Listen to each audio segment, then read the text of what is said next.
Astronomy से लेकर cosmology तक, कंडेंस्ड मैटर फिजिक्स से लेकर नॉन लीनियर डायनेमिक्स तक इस चैनल पर हम लोग कई सारी बातें कर चुके हैं, कई सारे सब्जेक्ट्स को कवर कर चुके हैं। कई वैज्ञानिकों से हमने इन टॉपिक्स के बारे में बात करी, पर कभी हमने स्ट्रिंग थ्योरी का जिक्र नहीं किया। कभी नहीं किया तो आज करेंगे। और आज हम स्ट्रिंग थ्योरी का जिक्र भी करेंगे, इसके बारे में भी जानेंगे और बात करेंगे एक इंडियन स्ट्रिंग थ्योरिस्ट से, जो कि है हमारे डॉक्टर सुप्रिया केकर।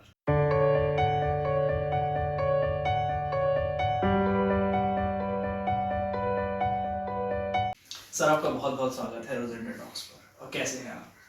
ठीक हूँ, thank you for inviting me to this interview. और सर, लॉकडाउन सबसे पहले तो मैं पूछना चाहूँगा, कैसा रहा आपका? We are used to this, we have to do this. ठीक ठाक रहा, थोड़ा डिफिकल्ट था बट लैब से दूर रहना कितना मुश्किल था? I am theoretical physicist. घर बैठे कंप्यूटर है तो आप कर सकते हो रिसर्च। जी, ये भी बात है। तो online is manageable but physical seeing students is other thing. तो सर चलिए सवालों के साथ शुरू करते हैं। और सबसे पहला जो मेरा सवाल है वो ये है कि एस्ट्रोनॉमी, कॉस्मोलॉजी, स्ट्रिंग थ्योरी, ये सारे टॉपिक्स जो है जब बात करते हैं तो एक दूसरे में मर्ज से लगते हैं। ऐसा लगता है कि एक टॉपिक के बारे में बात कर रहे हैं, बात करते करते दूसरे टॉपिक में चले गए, इस चीज़ का पता नहीं लगता। तो ये टॉपिक्स जो हैं क्या सच में इंटर रिलेटेड हैं? क्या सच में एक दूसरे से इतने ज़्यादा रिलेटेड हैं? और उससे ज़्यादा मैं ये सवाल भी पूछूंगा कि स्ट्रिंग थ्योरी एक्चुअल में है क्या? Okay, good question. The same question comes to many people's mind. Let me first start with string theory. String theory is an open mind approach. We learned that always we talk about particles. If it is an electron, it is a point particle. That means space dimension is 0. This point. When it moves, it describes a straight line. Now, string theory is the independent and open mind approach, which is very different than whatever other than string theory you know. Here, the fundamental is a string. String means it is like a thread. It's one dimension. Like particle is 0 dimension, here it is 1 dimension. So this is what is fundamental. So when a one-dimensional object moves, it describes a 2-dimension because the time also comes into picture. So that becomes a seat, world seat. So string theory propagation describes a 2-dimension world seat, whereas particle propagation describes a 1-dimensional world line. So this is a generalization of particle, but this is more powerful theory. Few things which you cannot explain using particle theory can be explained in string theory. For example, in short, it is a theory of quantum gravity. Gravity, by gravity we understand Einstein gravity, the gravitation theory given by Einstein. Actually, Newton gave it. Newtonian theory tells you that, okay, force of attraction between the two massive object is, there is a coupling constant and then m, capital M, small m by r square. So there is an interaction. This is an interacting theory. Two masses, they are interacting. But Einstein theory is a generalization of that. In a particular limit, you get Newton theory. So it's more than, bigger than Newton theory. Now string theory is even bigger than that. In a sense that when you go to, string theory talks about the quantum gravity. Whereas Einstein gravity is a classical theory. It is a classical metric field theory. Metric is the propagating field. But there are problems, issues in quantizing gravity. But superstring theory or string theory is a quantum theory of gravity. It is at a microscopic scale. It is at very, very high energy called Planck scale, which is 10 to the power 19 giga electron volt. So it is often said that string theory is a theory of everything. So whatever other branches you mentioned, everything is derivable or visible from string theory in different limits. तो sir अभी आपने कुछ चीज़ें बताई हैं, जैसे quantum gravity का आपने जिक्र किया और आपने स्ट्रिंग थ्योरी के बारे में जो चीज़ें बताई हैं उसको थोड़ा और सिंप्लीफाई करने की कोशिश करते हैं सर। सबसे पहले तो मैं समझना चाहूँगा कि एक्चुअल में क्वांटम ग्रेविटी क्या है, क्योंकि ग्रेविटी की जब हम बात करते हैं तो हमें पता है कि दो मासेस हैं तो वो दोनों आपस में एक दूसरे को अट्रैक्ट करेंगे, पर जब हम क्वांटम लेवल पे जाते हैं तो वो मासेस ही इतने छोटे हैं कि अट्रैक्शन से ज़्यादा तो उनके चार्ज रिपल्शन और उस तरह के फोर्सेस ज़्यादा वहाँ पर बड़े दिखाई देते हैं, ज़्यादा वहाँ पर डोमिनेटिंग दिखाई देते हैं। तो क्वांटम ग्रेविटी को हम किस तरह से डिफाइन करते हैं? क्या एक नॉर्मल जो क्लासिकल ग्रेविटी है उससे कहीं ज़्यादा अलग है, या फिर उसी का ही एक एक्सटेंशन है? किस तरह की चीज़ है और उसको किस तरह से समझ सकते हैं? Yeah, good question. Okay, let me start with, as I said, Newtonian gravity. Whatever you said, that is Newtonian gravity. This is the first gravity theory, successful theory known as Newtonian gravity. So basically, two objects having different masses. Mass zero है तो gravity नहीं है. तो masses non-zero है. m1 m2 कुछ ले लीजिए. m1 m2 r square. मतलब r is the distance between these two masses. This is what, and this is gravity is the force of attraction also. So that is well studied. Then Einstein idea is different. It is not because of mass. Gravity is because of, gravity defines the deformation geometry, or it is said that it gives you curvature in space and time. Space time is curved. It is not because of mass. In a particular limit of Einstein gravity, आप Newton gravity जा सकते हैं. फिर वो mass means gravity is because of mass, that is only Newtonian concept, and the gravity is because of curvature, or it defines the deformation geometry in space and time, that is a different concept. And Einstein theory is a relativistic theory. Relativistic में जो जब object speed of light के आसपास move कर रहे हैं, theory should be relativistic. Relativistic correction should come into picture. Whereas Newton gravity is a non-relativistic theory. So more advanced is more consistent, more not consistent, more advanced theory is the Einstein theory. आपको Newton gravity जाना है तो limit में जा ही सकते हैं. Now the question is quantum gravity. Einstein himself said that don't try to quantize this gravity. His theory. It's a classical theory. And whatever the quantization procedure known to us, if you use that, for example, quantum field theory, when you say quantum, gravity is also metric field theory. So there is a field. Sir metric field theory का हाँ वो भी बता. Metric is the basically is the distance between you and me, whatever the distance, that is metric. I measure from my side to you. This is 1 and that is 2. So distance between 1 2 is same as distance between 2 and 1. So that is what we call symmetric. So it's a field. It's a continuum descriptions. So when you write down, those who know a little bit of special theory of relativity, you write down the line element or proper time, you use this metric concept is there. Metric is basically, for example, 4 by 4 metric having 16 elements. And they is symmetric, so one can is very easily calculate that there's 10 independent components. So basically it is a kind of field which is symmetric. It is a tensor field. Metric is a tensor field of order 2. दो indices है. हम G mu nu कहते हैं. Mu and nu they take value space and time. We live in 3 space and 1 time. तो 4 value लेते हैं mu and nu. So and G mu nu is, it depends on coordinates as well as the time. So basically it is symmetric. It's a tensor field. It's symmetric.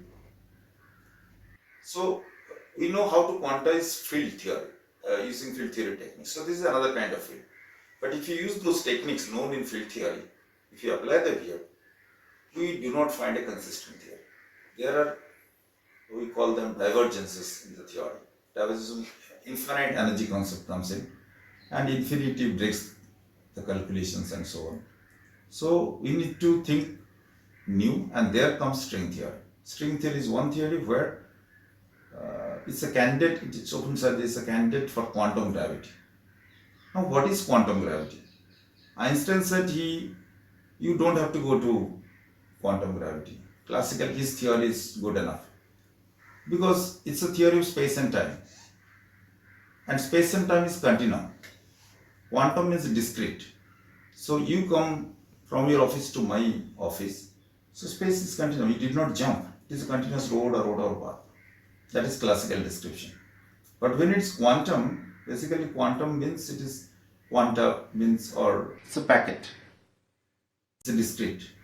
So space and time is being continuum. So you don't have to quantize it. That is what Einstein's thought. कुछ इस तरह जैसे atom के अंदर जब electrons को energy मिलती है तो डायरेक्ट एक शेल छोड़ के भी जंप कर सकते हैं। एक सेल से जो जंप होता है Jump. वो डिस्क्रीटनेस का डिस्क्रीट हो जाता वो है। क्वांटम होता है। Quantum is also associated with the it's a microscopic scale. जब जैसे आपने कहा एटम के स्केल होगा, इलेक्ट्रॉन पॉजिट्रॉन और प्रोटॉन न्यूट्रॉन जो भी मूव करते हैं उन्हीं के साइज में होगा तो वो माइक्रोस्कोपिक कहा जाता है। And quantum is necessary. Gravity is often said that it's a large scale structure of space time. It's a large scale length scale. Length बड़ा है। जब वो छोटा काफी छोटा हो जाएगा इलेक्ट्रॉन के साइज तब quantum theory will dominate. Heisenberg uncertainty principle dominates there. So basically, do you need quantum gravity? The question he was. Yes, there are experimental evidences, and they tell you that you do see quantum effects.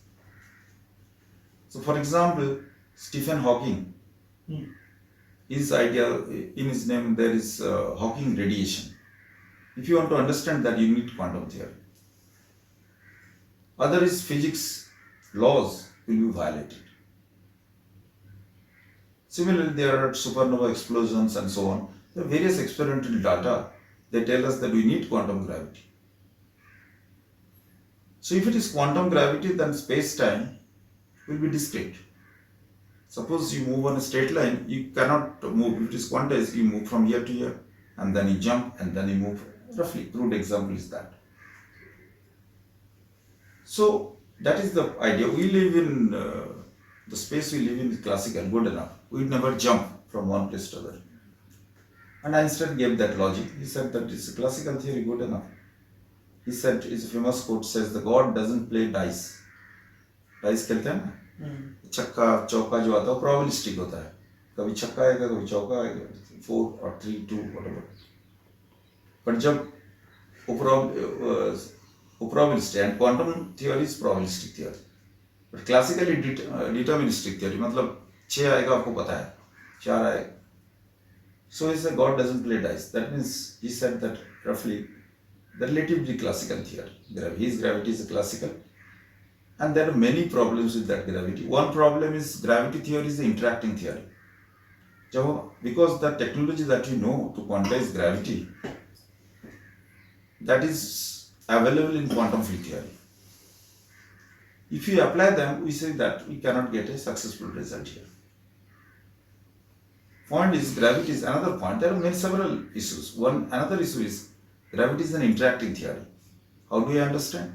Because this Einstein gravity contained Newtonian gravity. Newtonian gravity, the force of attraction between two masses. If you have one mass, you cannot see gravity.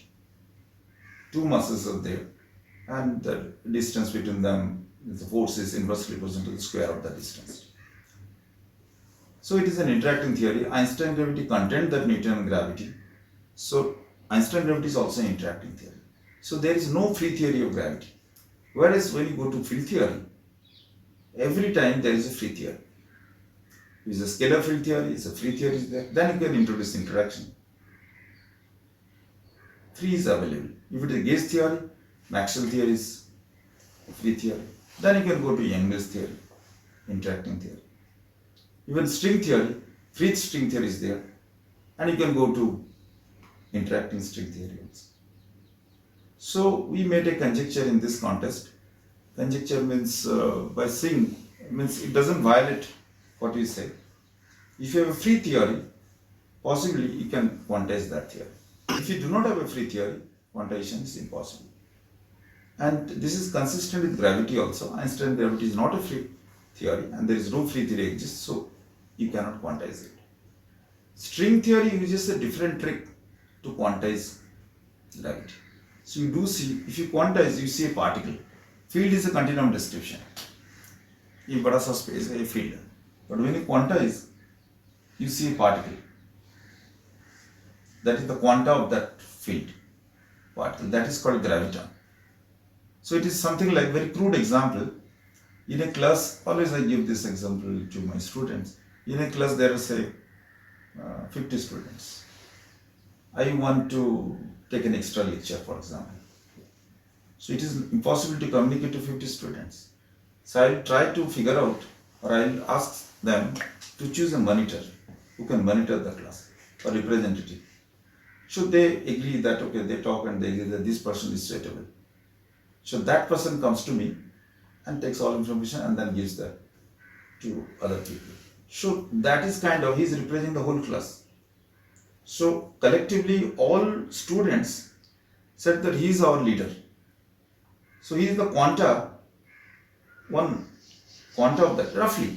It's not a quantum physics, but roughly this is the idea. Concept is this. Instead of many, you have one. When you have many particles, classically when you have many particles and you place them together very close to each other. Suppose I have 10 particles. One is here, one is here, one is here, one is here. Now in a limit, when I put this particle very close to here, means this distance goes to 0, I get a continuum description. I started with 10 particles.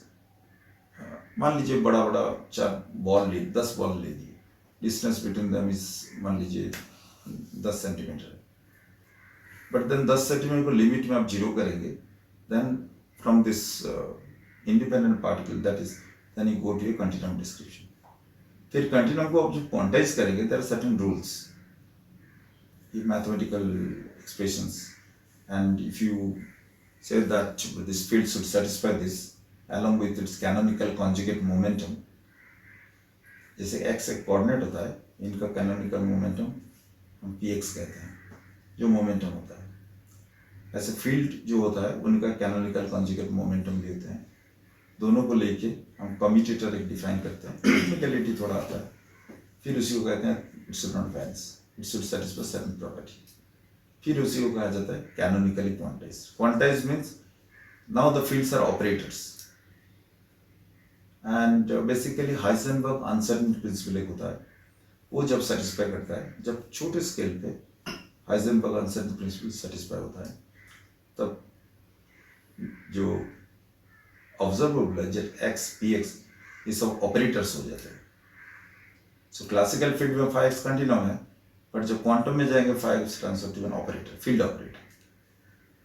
थोड़ा mathematical है, इसलिए master degree पे ही start होता है ये course. So probably your question was what is quantum gravity? So quantum gravity of classical gravity के हिसाब से देखेंगे तो quantized space time है. Space time मान लीजिए ये इतना space है, फिर यहाँ जंप करना पड़ेगा दूसरा space this. So then the question comes, why do I do that? Why should I study that? Because हमारा space time point is that हम जो देख रहे हैं वो पूरा world नहीं है. हमारा जितना vision है, ऐसे भी कहा जाता है जितना आपका जितना vision आप उतना देखोगे, उनका जितना विजन ज़्यादा कम, उसी हिसाब से देखेंगे. तो विजन के ऊपर चलता है. तो पॉइंट इज जो हम देख रहे हैं that did not be the case. वो हमारे लिए ठीक है इस एनवायरनमेंट में, बट हम जब हाई एनर्जी जाते हैं, क्वांटम जब होता है मतलब हाई एनर्जी जाना पड़ेगा.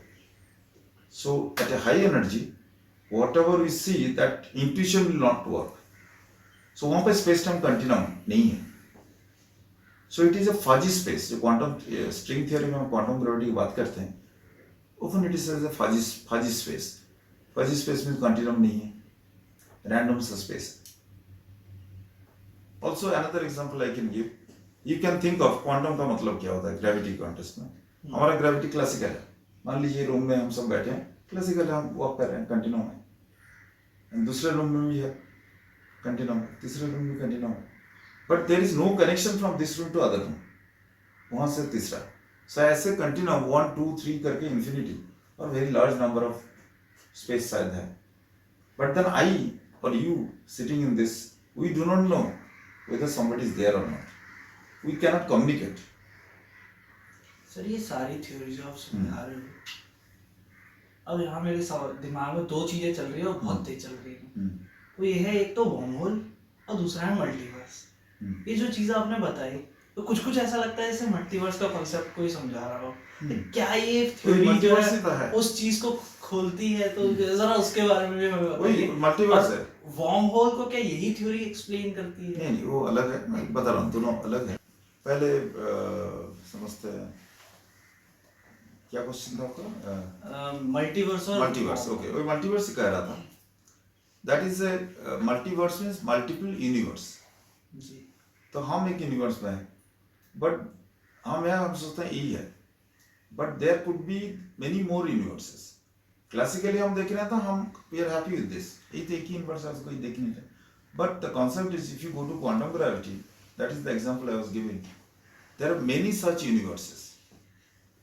Science, so many such, but we do not know. But एक theory quantum gravity होगा तो, so the theory knows about those universes. So instead of one, you have many. But the observer here, or the living being here, even human being, they are not aware of. They cannot communicate to other universe. And the human being there, they cannot communicate to this universe. And so on. There are multiple number of universe. So there is a nice way even to layman to understand what is quantum gravity. Classical gravity, one universe. And quantum gravity means many universe, but they're disconnected universe. That is the discrete jump. One universe, there is another universe, you need to jump. But you cannot jump. These are. So point is, then so how do I know? The theory tells that there is that universe. So theory, for that you need to know the tunneling. Tunneling is a concept in quantum theory. It is only possible in quantum theory. So by quantum tunneling, so if you have a theory, it's a human mind. We are living here, classical, but human mind can go to any scale, high. So it tells that you can jump from here to, means tunnel, the information can tunnel from one to other. So that is what is the picture of quantum gravity. So that also explains your multiverse. The other thing is wormhole. Wormhole. And before that wormhole, basically these are theoretical ideas. So they satisfy solutions of, means Einstein theory के कुछ equations है, Einstein field equations, they satisfy that. जब satisfy they कुछ भी satisfy करता है equation motion, then we said that is a consistent solution.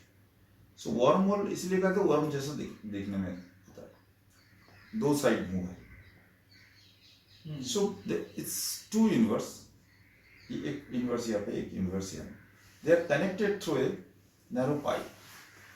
This is a theoretical idea, consistent with Einstein theory. इसलिए इसको wormhole कहते हैं. And जो last year जो 2020 में जो Nobel Prize तीनों को मिले थे, जो एक आदमी जो हाफ शेयर किए थे, रोजर पेनरोज, वो काफी डायग्राम दिए हैं, पेनरोज डायग्राम कहा जाता है, उसी से wormhole picture very nicely explain हो सकता है.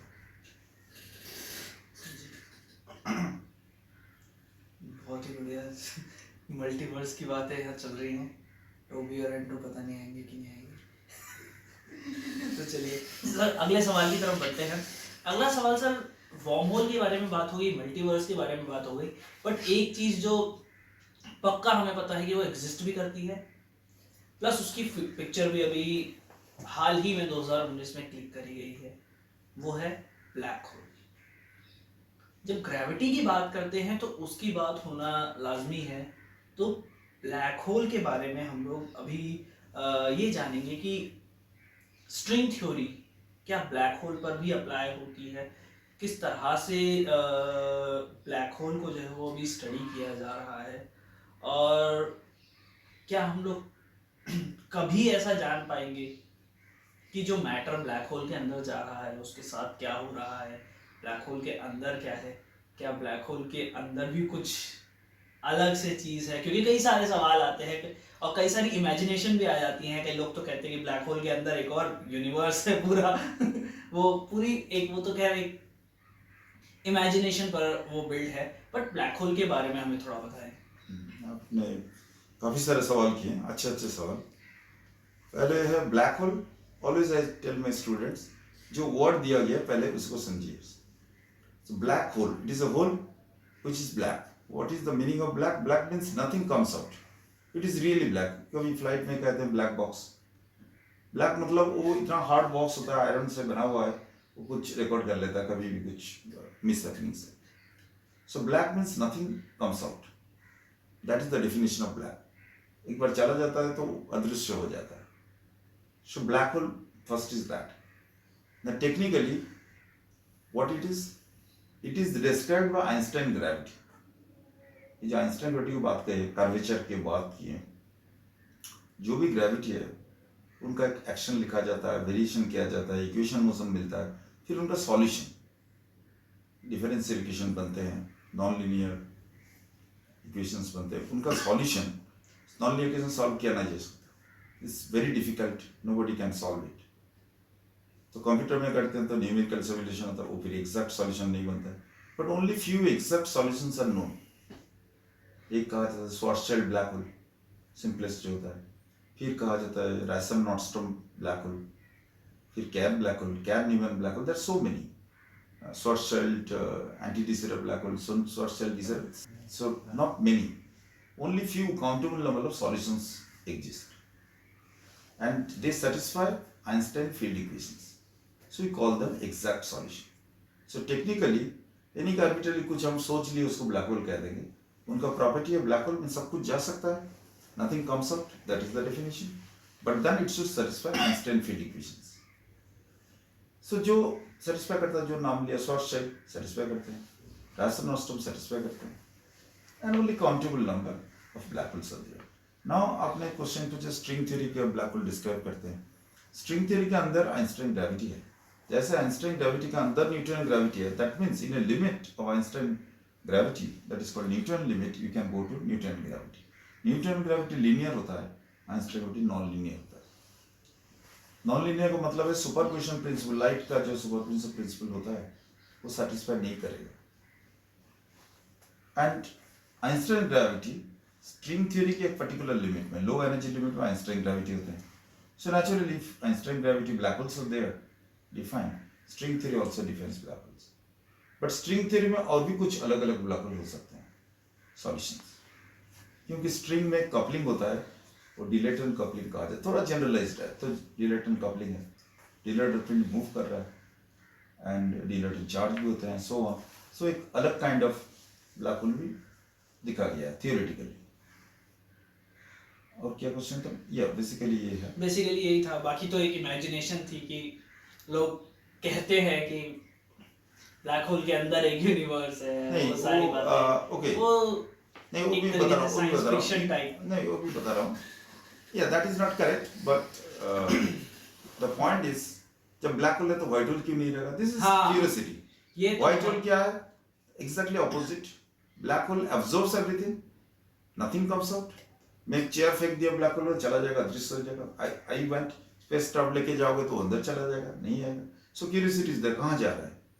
And then white hole is the other way around. वहाँ से सब निकल के आ रहा है and कुछ अंदर जा नहीं रहा है. Just the opposite concept.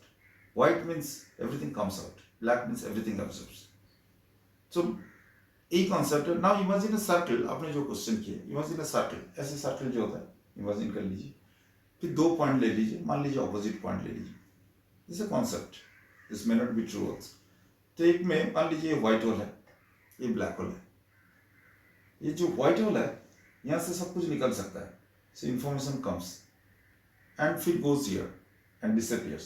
फिर दूसरे साइड में ब्लैक, हमें जो ब्लैक दिखा है दूसरे साइड में व्हाइट है, information is emitted, it goes again this process. Basically black के पीछे व्हाइट है, सो हम जो ऑब्जर्व हो रहा है, imagination is that it goes to another universe जहाँ पे व्हाइट होल है. So this is like, I believe, I do not know but how much I believe, हमारा इंडियन ट्रेडिशन इतना रिच है, there are several stories and we are somewhere lost. Earlier days, ancient times, there are great people and so on, great brains. Now somewhere we are lost in the sense, other people abroad, they use these ideas and they discover new things. There was a concept that we live after, means after death also there is an rebirth, and that concept roughly is here. Black hole, it is the death, but other side it is rebirth, another universe. The rebirth is not here, it's another universe. I'm not saying rebirth is there, but that concept is used to discuss physics. So those are the things used by other people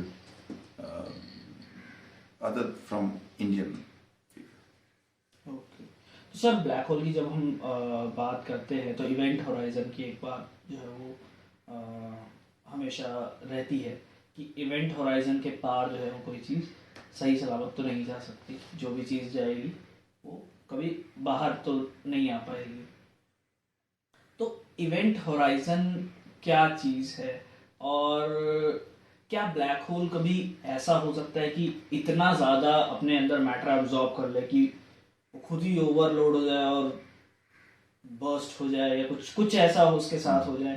तो दो सवाल यहाँ पर मैं पूछूंगा कि event horizon क्या होता है, और दूसरा सवाल यही है कि क्या ब्लैक होल कभी इतना, जैसे हम खा के हमें ब्लोटिंग हो जाती है कई बार, तो कई बार शादी में गए, पार्टी में गए तो खा लिया ज़्यादा, तो हो जाता है कई बार कि ज़्यादा खा लिया, तो क्या ब्लैक होल के साथ भी कभी ऐसा होता है कि इतना ज़्यादा खा ले कि मैटर अब वो एब्जॉर्ब कर ही नहीं सकता, या फिर वो जितना खाता है उतना बड़ा होता जाता है? नहीं, बड़ा नहीं होता है। चलिए, मैं तीन शायद सवाल है। फर्स्ट क्या था आपका? ब्लैक होल का इवेंट। हाँ, event horizon. Okay, again everything is defined with Einstein theory only. Einstein theory में जो सॉल्यूशन मिलता है ब्लैक होल जिसको कहते हैं, black hole light should not come out of it, that is the definition of a horizon. Horizon is kind of a boundary. मान लीजिए, imagine spherical symmetry, ball imagine कीजिए, surface of the ball is the horizon, and जो centre है there is a singularity, curvature singularity कहा जाता है। Curvature, okay, एक question के लिए दूसरे क्वेश्चन में थोड़ा जाना, मैं दूसरा कुछ ले रहा हूँ और रिमाइंड कर दीजिए बाद में। कर्वेचर क्या होता है? बेसिकली एनर्जी होता है। जितना ज्यादा एनर्जी उतना ज्यादा कर्वेचर। कर्वेचर मीन्स कर्व्ड जो होता है, जितना ज्यादा एनर्जी। एक एग्जांपल दे रहा हूँ, टेक ए सिंपल रॉड, एक स्ट्रेट लाइन है, उसमें कोई कर्वेचर है नहीं, स्ट्रेट लाइन है। मैं उसको थोड़ा सा, सॉफ्ट रॉड है, आयरन का ही है, थोड़ा बेंड किया, बेंड करते करते सर्कल बनाया, मान लीजिए सर्कल बन गया। नाउ कर्वेचर जनरेट हो गया। कर्वेचर नहीं था बट कर्वेचर, इसमें क्या है, टेक्निकली हम कहें कोऑर्डिनेट ट्रांसफॉर्मेशन हुआ है। कोऑर्डिनेट ट्रांसफॉर्मेशन से कर्वेचर बना, वो जेन्युइन कर्वेचर नहीं बना। आपको कर्वेचर दिखाई दे रहा, क्यों दिखाई दे रहा? थोड़ा सा मैं फोर्स मीन्स एनर्जी डाला, एनर्जी जो गया वो कर्वेचर बन गया। सो कर्वेचर इज बेसिकली एनर्जी, रफली स्पीकिंग। नाउ अब उस जो सर्कल बन गया, अब रेडियस ले लीजिए, जो भी रेडियस है, रेडियस फिर ज्यादा एनर्जी डाले तो बेसिकली फोर्स गया, अब उसको छोटा बनाएंगे। सो जो कर्वेचर था, कर्वेचर बढ़ते गया। अब इमेजिन कीजिए, इतना सा, मान लीजिए ये आपका सर्कल है, मैं इनको छोटा सर्कल बनाया तो कर्वनेस ज्यादा हो जाएगा। जितना रेडियस छोटा होगा कर्वेचर उतना ज्यादा होगा। कर्वेचर ज्यादा होगा मतलब एनर्जी ज्यादा होगा। रेडियस छोटा हो रहा है मतलब एनर्जी ज्यादा हो रहा है। रिलेटिविस्टिक स्केल पे, क्वांटम रिलेटिविस्टिक स्केल में जब एनर्जी ज्यादा होता है, लेंथ छोटा होता है। पहले भी कहा माइक्रोस्कोपिक लेंथ होता है। तो वो जो कर्वेचर सिंगुलरिटी सेंटर पे बैठा है, it is like a dragon. राक्षस होता है ना, सब कुछ ले लेंगे, खा लेंगे सब कुछ, वो वाला चीज है। तो ऐसे खुला रहेंगे तो यूनिवर्स विल नॉट एग्जिस्ट, सब कुछ ले लेगा, सब कुछ डिस्ट्रॉय हो जाएगा। So it is the human mind how to save it, this is called civilization. तो कुछ खराब हो रहा है, सिविलाइजेशन का मतलब भी मेरे हिसाब से है, if there is something wrong you should make it correct so that everybody is happy. तो जब ड्रैगन बैठ के सब कुछ खा रहा है and you are talking about stable universe, you want to put a boundary and that boundary is called horizon. So sphere का इमेजिनेशन ले लें, surface of the sphere is the horizon. ये नहीं कि आर्बिट्ररी आप कह सकते हैं, जैसे श्वार्ज़शील्ड ब्लैक होल है, कैसे होराइजन कैलकुलेट होगा? आप जो लाइन एलिमेंट जो ब्लैक होल डिस्क्राइब करता है उसको लेंगे, फिर कुछ टेक्निकलिटी नॉन जियोडेसिक, मतलब लाइन एलिमेंट को जीरो करेंगे, ऑल रीजंस करके आप देखेंगे, वेलोसिटी कैलकुलेट करेंगे। वेलोसिटी जहाँ पे, वेलोसिटी होता है D R by D T, velocity जहाँ पे जीरो होगा वो कैलकुलेट करेंगे तो देखेंगे R equal to 2m, R is the radius of the black hole, 2m, m is the mass, देखेंगे होराइजन मिल रहा है। तो आइंस्टाइन थ्योरी के कैलकुलेशन से ही मिलता है। तो होराइजन पे क्या होता है, even light can not come out, speed of light is also nothing comes out, क्योंकि ब्लैक होल का डेफिनेशन नथिंग कम्स आउट, आप उसी को यूज करके हॉराइजन डिफाइन करते हैं. सो हॉराइजन पे क्या होता है, एक सिंगुलरिटी होता है, उसे कोऑर्डिनेट सिंगुलरिटी कहा जाता है. कोऑर्डिनेट सिंगुलरिटी होता है, जो कोऑर्डिनेट होता है ना स्पेस टाइम हमारा जो कंटिन्यूम, वो ब्रेक हो जाता है. तो आप स्पेस क्राफ्ट लेके जाएंगे भी तो उस कंटिन्यूम नहीं है, तो एक्सीडेंट हो जाएगा, कोई पहुंच नहीं पाएगा. And horizon is basically another example is, आप सी बीच में गए, दूर से देखेंगे तो ऐसे एक आर्क जैसा मिलेगा, बट आप वहां जाएंगे तो फिर शिफ्ट होगा. So it's imaginary line, there is nothing, it's the vision that much you can go. And वो सर्कल ला दिखाई देता है, क्योंकि लार्ज डिस्टेंस में it is not circle, may be straight line, but आपको सर्कल दिखाई देगा, क्योंकि जितना एक स्ट्रेट लाइन एंड आर्क में जो फर्क है वो उसी लंबा डिस्टेंस पे वो नेग्लिजिबल हो जाता है. So horizon is imaginary line, at the same time it is defined by the Einstein gravity. It is called event because everything happens there. You are in space time, आप जा सकते हो, but जहां पे horizon मिला वहां पे सब कुछ खत्म हो गया. सो एक होता है ना, एक ड्रैगन को स्टॉप करने के लिए आपको छोटा ड्रैगन कम से कम रखना चाहिए. सिमिलरिटी, छोटा dragon is the coordinate similarity, other one is curvature similarity. Curvature similarity means it can take infinite amount of energy, but coordinate similarity means आप उसी को प्ले कर सकते हो, कभी रखे हो, कभी कोऑर्डिनेट ट्रांसफॉर्म से दूर भी कर सकते हो. सो this is the second answer. और क्या पूछे थे? और क्या ब्लैक होल हाँ बड़ा हो जाता है, जो ज्यादा नहीं ऐसे बड़ा कुछ नहीं होता है, बट ब्लैक होल का साइज है, इन्फाइनाइट एनर्जी लेगा. इन्फाइनाइट मतलब कुछ भी लेगा, but then there comes this Hawking radiation phenomena. This is the question, big question.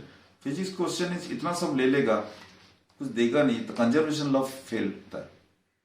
Entropy जो डिफाइन होता है न्यूटन से, सॉरी थर्मोडायनेमिक्स से, सेकेंड लॉ ऑफ थर्मोडायनेमिक्स से, वो काफी सारा रूल्स वायलेट होता है. So at the one end the topic is very challenging to understand. Do you want to change physics? The answer is no. जो physics लेके हम इतना साल चले हैं उन्हीं को अवॉइड बाय करेंगे. So then you can not explain few things. ये जो क्वेश्चन आपने किए बड़ा नहीं होता है, बट इतना एनर्जी कहाँ जा रहा है. तो कुछ टाइम के लिए लोगों ने कहा यार ये व्हाइट होल दूसरा यूनिवर्स है, व्हाइट होल से चला जाता, वहां से चला जाता. बट हम कैसे, because our physics is in this universe, हम ब्लैक होल देख रहे हैं, हम व्हाइट होल देख नहीं रहे. So we would like to understand from this perspective of our universe. So then there comes, Hawking gave a very beautiful explanation. वो कहे हम क्लासिकल में सोचेंगे तो देख नहीं पाएगा. बेसिकली आप ऐसे ले सकते हो, क्लासिकल आपका ब्रेन इतना तक अलाउ करता है, ज्यादा जब अलाउ करता है वो क्वांटम तरफ रफली, ठीक है नहीं. सो आप ज्यादा दिमाग लगाओगे, क्वांटम थियोरी को लाओगे, then you can see that black hole जो ऑब्जर्व हो गया, फिर things can come out also. Radiation, black hole radiates. There is a famous paper which says that black hole radiates. उसी को हम कहते हैं Hawking radiation. Black hole radiate तो इसलिए क्वांटम फेनोमेना चाहिए. वो ऐसा होता है, ये फोटोन जाके इंसिडेंट हुआ, फोटोन मीन्स लाइट. लाइट जब गया वहां एक पेयर क्रिएट होता है, इलेक्ट्रॉन एंड पॉजिट्रॉन. इलेक्ट्रॉन आप जानते हो, पॉजिट्रॉन है, उनको एंटी पार्टिकल कहा जाता है. एंड एंटी पार्टिकल को दिखाने के लिए आपको क्वांटम थ्योरी यूज करना ही है. डिराक का थ्योरी है क्वांटम फ्री थ्योरी, उसी में एंटी पार्टिकल डिफाइन होता है. तो एक कॉन्सेप्ट है, otherwise you cannot explain physics. Concept is vague, but to explain something you adopt certain example. So photon goes, photon means light, hits the black hole. Black hole is very big, वो vacuum हम कहते हैं. वहां से जब hit किया, फिर वहां से इलेक्ट्रॉन पॉजिट्रॉन पेयर हुआ. इलेक्ट्रॉन का कुछ एनर्जी, रेस्ट मास एनर्जी होता है, पॉजिट्रॉन का एग्जैक्टली सेम होता है. सो फोटोन का एनर्जी जब greater than twice of the rest mass energy of electron, तब जाके निकलेगा, नहीं तो उतना एनर्जी कहाँ से मिलेगा. तो वो जब निकलते हैं मोमेंटम भी कंजर्व होता है. So it is a 3 particle process. Photon goes and then electron and positron. ये जब हॉराइजन में हिट किया, एक मान लीजिए इलेक्ट्रॉन अंदर चला गया, पॉजिट्रॉन बाहर आ गया, and then second photon goes and hits the horizon. Then again it's a random process, कभी इलेक्ट्रॉन बाहर जा रहा है, कभी पॉजिट्रॉन बाहर जा रहा है. पर फिर इलेक्ट्रॉन पॉजिट्रॉन जो बाहर गए वो फिर रिकम्बाइन करेंगे, करके फिर फोटोन देंगे. तो ये जो फोटोन जाके इलेक्ट्रॉन पॉजिट्रॉन पेयर बनाया, इसको जानने के लिए आपको क्वांटम थियरी जाना ही है. एंड ये अब व्यू करते हैं एंड ये कैलकुलेशन से भी प्रूव हो गया and then you can see that photon also comes out. So जो फिजिक्स लॉज वायलेट हो रहा था that was saved and that process called semi classical process. इसीलिए कहा जाता है कि ग्रेविटेशन इज क्लासिकल. बट ये जो क्वांटम थियोरी अपने लिए फोटोन वाला थियोरी क्वांटम था. Pair production is quantum idea. तो क्वांटम फील्ड थियोरी लिए तो एक क्वांटम है एक क्लासिकल है, दोनों मिला के एवरेज है. So it's semi classical theory. जी. तो सर अब यहाँ से इस जवाब पे मेरे दो सवाल हैं. दोनों सवाल एक दूसरे से काफ़ी अलग हैं, पर मैं एक एक करके पूछूंगा. सबसे पहले तो कर्वेचर के बारे में हम जानना चाहेंगे और सिंगुलैरिटी के बारे में जानना चाहेंगे. सिंगुलैरिटी के बारे में कई लोग जानना चाहते हैं कि वो होती क्या है एक्चुअल में, ऐसी क्या चीज़ है. क्योंकि बिग बैंग थ्योरी भी जब हम समझते हैं, बिग बैंग थ्योरी के बारे में जब हम पढ़ते हैं तो हम बोलते हैं कि स्टार्टिंग में देयर वाज अ सिंगुलैरिटी. और big bang theory well established theory है. ऐसा नहीं कि वो ही सच है. वो सब लोग जानते हैं कि वो सच है कि नहीं है, बट वो सच के सबसे करीब मानी जाती है. तो लोग ये भी पूछते हैं कि बिग बैंग से पहले क्या था, ऐसा क्या हुआ जो इतना सारा मैटर अचानक से आ गया.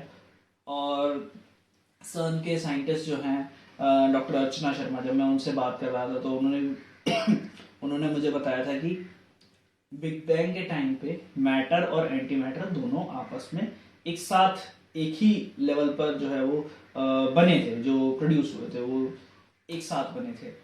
तो ऐसा क्या हुआ कि एंटी मैटर नहीं है, मैटर है. मतलब हम हैं तो फिर एंटी मैटर नहीं है. वही एक ही बात है. एंटी मतलब अभी बात कर रहा था electron positron. Electron anti electron को पॉजिट्रॉन कहा जाता है. उसी को आप थोड़ा चेंज कर दीजिए, मैटर एंटी मैटर. सो जो matter anti matter, the idea is you need a quantum theory. तो डिराक का क्वांटम फील्ड थियोरी चाहिए. This is only anti particle concept is there only in quantum field theory. Dirac का ही proposal था. तो वो जो मैटर एंटी मैटर आप जो कह रहे हैं, सिंपल आंसर है मैटर हम देख रहे हैं तो एंटी मैटर दूसरे यूनिवर्स में, but we can not communicate to that universe. तो एक मैटर एक यूनिवर्स बना, एक एंटी यूनिवर्स बना. मान लीजिए ऐसा जो यूनिवर्स एंटी यूनिवर्स बना वो दूसरे साइड में है. हाँ, हमें लग रहा है वो एंटी यूनिवर्स है, बट वहां जो ऑब्जर्वर है उनको लगा ये वाला एंटी यूनिवर्स है, उनका यूनिवर्स है. तो फिजिक्स वे में उसको एक्सप्लेन कर सकते हैं. क्योंकि जो ये हो रहा है हॉराइजन के अक्रॉस, ये जो हॉराइजन होता है, हम जो कहे ब्लैक होल, आप जो क्वेश्चन किए थे, क्लासिकल में वहां खत्म होता है. बट जब क्वांटम जाओगे तब वो पार्टिकल एंटी पार्टिकल कॉन्सेप्ट आ गया. Then you can think about what is inside horizon. So point is ये जो स्पेस का आप जा रहे हो, जब हॉराइजन पे जाओगे एक लाइट कोन कहा जाता है. लाइट कोन मतलब कोन जैसा बनता है. इसमें स्पेस डायमेंशन है, लाइट होता है, कोन होता है, लाइट कोन कहा जाता है. वो क्या होता है, लाइट कोन मान लीजिए इतना चौड़ा सा है, ऐसे कोन होता है, दोनों साइड कोन चौड़ा सा है. वो जितना हॉराइजन के नजदीक जाएगा वो धीरे धीरे कमता जाएगा, मतलब स्लोप बढ़ा हुआ. तो करते करते वहां जाके जो कोन था ना ये वाला, ये छोटा होके मर्ज कर जाएगा. तो हॉराइजन पे ऐसे हो जाएगा. तो आपका जो स्पेस था, ये वाला स्पेस था, ये वाला टाइम था. ये जब आप जा रहे हो, लाइट कोन जब मार्च कर गया, फिर दूसरे साइड में लाइट कोन ऐसा बना था ना, इधर ऐसे बना, तो फ्लिप कर जाता है, मतलब ये ऊपर वाला इधर हो जाता है. तो आपको क्या फिर मिलेगा, बेसिकली आपको स्पेस जो था वो टाइम बन गया एंड टाइम स्पेस बन जाएगा अंदर. So that is the reason हम जिसको मैटर कह रहे हैं, दूसरे साइड में हमारा जो स्पेस है वो टाइम उनका हो गया, उनका टाइम हमारे लिए स्पेस हो गया. सो मैटर एंटी मैटर का कॉन्सेप्ट वहीं से होता है. उनको जो हमें लग रहा है वो एंटी मैटर है, but it is just because conservation law tells us that matter है तो एंटी रहेगा उधर, कंजर्वेशन लॉ के हिसाब से. But other side also they believe the same thing. So we should not bother about anti matter. This is one perspective. सोच है, इसमें कुछ नया भी हो सकता है कल. Because as long as you are satisfying physics based on mathematics, rich mathematics, and gravitation में string theory में काफी rich mathematics होता है. तो mathematics के कुछ rules होते हैं, laws होते हैं, कुछ equations satisfy कर रहे हो तो everything is good. So singularity पे वापस आते हैं. curvature singularity पूछा है. हाँ, थोड़ा सा मैं बताया. curvature is energy basically, you can think of. जितना ज़्यादा कर्वेचर, एग्जाम्पल भी दिया, सर्किल को आप ज़्यादा छोटा करते हो तो कर्वेचर ज़्यादा बड़ा होगा, छोटा करते करते उनका रेडियस को, सर्किल का जो रेडियस था 0 कर दो, पॉइंट बन जाएगा। तो वो पॉइंट जब बन गया वो सिंगुलरिटी हो जाता है। कर्वेचर इतना ज़्यादा हो गया, बड़ा सर्किल था, मान लीजिए 50 कर्वेचर है, छोटा किए 100 है, फिर 1000 है, फिर मान लीजिए 10⁻20 है, ऐसे करते करते इन्फिनिटी की तरफ जाएगा, वेरी लार्ज हो जाएगा पॉइंट पे। उसी को curvature singularity means energy becomes infinite. Energy होता है तो किसी के पास इनफाइनाइट है तो कोई ड्रैगन है कुछ भी खींच लेगा। So but we don't want it, this is what you get from our theory. जो कैलकुलेशन होता है उसी में ऐसे रिजल्ट मिलता है। एक कर्वेचर, रीमन कर्वेचर आप कैलकुलेट करोगे तो इनफाइनाइट होता है जब रेडियस 0 होता है। तो उनको कवर सेव करने के लिए हमें हॉराइजन चाहिए। सो ये horizon defines a black hole, that is the idea. जी। और सर दूसरा सवाल मेरा ये था कि सब एटॉमिक पार्टिकल के लेवल पर जब हम जाते हैं तो हम अपने आप से जाते हैं तो हम मॉलिक्यूल्स तक की बात करते हैं, मॉलिक्यूल से जाते हैं तो एटम्स की बात करते हैं, एटम से जाके सब एटॉमिक पार्टिकल्स पे जाते हैं, वहाँ से भी नीचे अगर जाए तो क्वार्क्स की हम लोग बात कर लेते हैं। बट अगर वहाँ से नीचे जाना चाहे, क्वार्क से भी नीचे जाना चाहें, तब हम उसे कैसे डिफाइन करेंगे कि वो किस चीज़ से बना है? नहीं, नीचे इसका आइडिया यही है, everybody searching for a fundamental. Fundamental का मतलब है इसी से ही स्टार्ट हुआ है। एक टाइम था जब हम सोच रहे थे proton is fundamental, atom molecule, atom and atom के अंदर न्यूक्लियस, न्यूक्लियस में proton, neutron and electrons are moving around it. So electron, neutron, proton, they are fundamental. It was believed at some point of time. That is not true now. Electron is point particle. It is fundamental, perfectly fine. But neutron and proton, as you said, they contain quarks. So quark fundamental हो गया. Now your question is there any fundamental further inside the quark? The answer is no. So far nothing, but it can happen some other day. So here comes string theory. String theory is also a fundamental theory of strings. इसी को समझना है। String theory कहता है कि आपका जो fundamental है, जहां से आप स्टार्ट करते हो, स्ट्रिंग है। String is one dimensional object, इसीलिए दो किस्म का होगा। एक मान लीजिए एक थ्रेड ले लीजिए, थ्रेड लेके इतना थ्रेड ले लिए, तो इसको आप ज्वाइन करेंगे तो ऐसे लूप बनेगा। तो एक लूप वाला भी है, उसी को हम क्लोज स्ट्रिंग कहते हैं। And other one is open string. जब ओपन का मतलब ही है बाउंड्री रहेगा। ये जो स्ट्रिंग है ना, दोनों पॉइंट, एंड पॉइंट होता है, पॉइंट है, वो बाउंड्री है। क्लोज का कोई बाउंड्री नहीं होता है। सो दो किस्म का पार्टिकल में एक ही पार्टिकल होता है, बट यहाँ एक्सटेंडेड हो गया ना, दो पॉसिबिलिटी हो गई, क्लोज स्ट्रिंग, ओपन स्ट्रिंग। जो क्लोज स्ट्रिंग प्रोपागेट करेगा आपका सिलेंडर जैसा एक बनेगा। ऐसे मान लीजिए एक सर्कल ऐसे प्रोपागेट हो रहा था, यहाँ पे भी सर्कल, एक सिलेंडर बनेगा। ओपन स्ट्रिंग प्रोपागेट कर रहा था, सिप जैसा बनेगा। सो यहाँ पे कहा जाता है कि फंडामेंटल आपको स्टार्ट करना है स्ट्रिंग से। Then particles are various vibrational modes of string. अब पार्टिकल लेके काम करते हो तो ग्रेविटी को क्वांटाइज कर नहीं पाते, बट स्ट्रिंग एक्सटेंडेड लेके करोगे तो कर पाओगे। एंड जो पार्टिकल है वो भी डिराइव होता है। क्यों? What is the idea of string? Extended होने के बाद अब जो कैलकुलेट करते हो एनर्जी ना, देखिए प्रॉब्लम क्या है, जो कर्वेचर सिंगुलरिटी आप बात किए वो कैलकुलेट करेंगे तो इट इज आर्मिनी लैम्डा, जो रीमान टेंसर होता है उन्हीं का स्केलर लेके जो कैलकुलेट करते हो, ये 1/r⁴, depending on the black hole, 1/r⁴ some power होता है। r is the radius, radial distance. Now r going to 0 पे आपको क्या होगा, 1/r है तो r गोइंग टू 0 पे इन्फिनिट बन जाएगा, कर्वेचर इन्फिनिट। बट जब स्ट्रिंग होगा r going to 0 is not allowed. आपका स्ट्रिंग है फाइनाइट लेंथ, मेरा स्ट्रिंग मान लीजिए इतना है, फाइनाइट लेंथ, इसमें r गोइंग टू 0 अलाउड ही नहीं है। आपको मान लीजिए जितना भी लेंथ है उतना तक ही जा सकते हो, उनसे नीचे जा ही नहीं सकते। सो उसी को कहते हैं, उससे नीचे जाओगे नहीं तो इन्फिनिटी देखोगे नहीं। सो इसी को टेक्निकल लैंग्वेज में कहते हैं ultra violet finite. Ultra violet आपको पता होगा, जो विजिबल रेंज है लाइट का, वेव गियर, वायलेट होता है, फिर उधर रेड होता है। वायलेट का एनर्जी ज्यादा है विजिबल रेंज पे, बियॉन्ड वायलेट ज्यादा एनर्जी क्या होता है, अल्ट्रा वायलेट होता है। See ultra violet finite means high energy में इन्फिनिटी आप देखोगे नहीं, फाइनाइट है, इनफाइनाइट नहीं है। सो जो अल्ट्रावायलेट फाइन इन्फिनिटी दिखाई देता है पार्टिकल थियोरी में, स्ट्रिंग थियोरी में है नहीं। वही एक मेन कॉज है, वही रोकता है क्वांटाइजेशन को, इसलिए स्ट्रिंग थियोरी सक्सेसफुल है क्वांटाइजेशन। जी। तो अभी के लिए सवाल तो भाई बहुत सारे हैं और पूछने का मेरा भी मन है, पर तुम लोग अब थोड़ा प्रोसेस करो इन सवालों को, क्योंकि जवाब जितने भी हमें मिले हैं उनके बारे में सोचना चाहिए, उनके बारे में विचार करना चाहिए, और काफ़ी सारे डाउट्स जो आप लोगों के आएंगे उन्हें आप लोग पूछ सकते हैं डायरेक्टली। कमेंट सेक्शन खुला है, कमेंट सेक्शन में पूछ सकते हैं, नहीं तो फिर मेल लिख दीजिए। हम लोग दोबारा से सर को परेशान करेंगे और दोबारा से एक और बातचीत जो है वो सर के साथ करेंगे। फिलहाल के लिए साइंस के जो सवाल हैं, जो सर के रिसर्च टॉपिक से रिलेटेड जितने भी सवाल हैं, अभी के लिए हम उनको यहाँ पर रोकेंगे और बढ़ेंगे अगले पार्ट की तरफ। अगले पार्ट में आप लोग इतने समय से रोजेंडा टॉक्स देख रहे हैं तो आप लोग जानते हैं कि कौन कौन सी चीज़ों के बारे में बात करेंगे हम लोग।